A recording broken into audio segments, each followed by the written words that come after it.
and welcome to today's almost daily devotional for this new year we find ourselves in. It's been a difficult start to the year already. We had met with such hope, I think, the turn of the year, but as we keep hearing stories of people getting sick, it can lead us to feel like it's just a repeat of the year before. But let's see what God's scripture has to tell us today. Today's reading is from Psalm 25, and it starts with the 16th verse. It goes like this. Turn to me, O God, and have mercy on me, because I'm alone and suffering. My heart's troubles keep getting bigger. Set me free from my distress. Look at my suffering and trouble. Forgive all my sins. Look at how many enemies I have and how violently they hate me. Please protect my life. Deliver me. Don't let me be put to shame because I take refuge in you.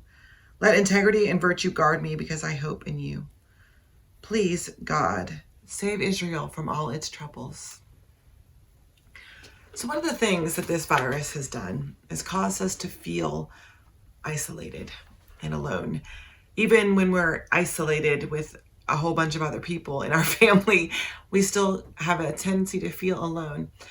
And I was talking the other day with some people about how I went to a busy shopping center to buy some Christmas presents, and I was just walking down the street. It was outside even, and there were large groups of people, and I realized that it had been 2 years since I had been in a large crowd of people. And I felt anxiety, and I felt hemmed in, and I felt scared of other people in a way that I had never experienced in my life. And I think there are a lot of us who are feeling that way, whether it's because of the virus or because we don't know who to trust anymore, it feels like, or whether we've learned things about people that we didn't know about them before, or we judge their experiences or their decisions that they're making. We can feel isolated. And I've also discovered that people who have gotten COVID are starting to feel like they did something wrong or that they're to blame. And often these people are not to blame, or they didn't do anything wrong. They've done all of the right things.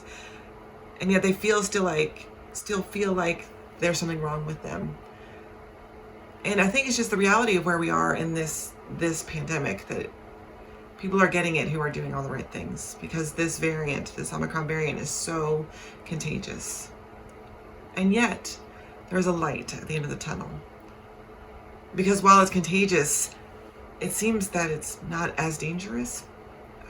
I was reading that in South Africa, where this variant originated, 1 person has died. And so it seems like this is maybe good news.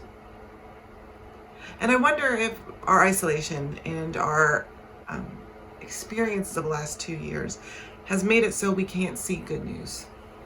Have become so used to the bad news that we can't see God's news breaking through. We cannot see God coming to be present with us in the midst of it?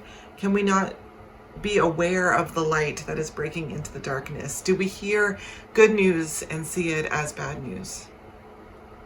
And so maybe this prayer of God being with us, of seeing us alone and isolated, is a prayer to allow us to become aware of God's presence and how God is moving in the world and God's actions in a way that maybe we haven't been before. So how can we see God's news as good? How can we see the possibilities that are coming with this new year and this new variant? How can we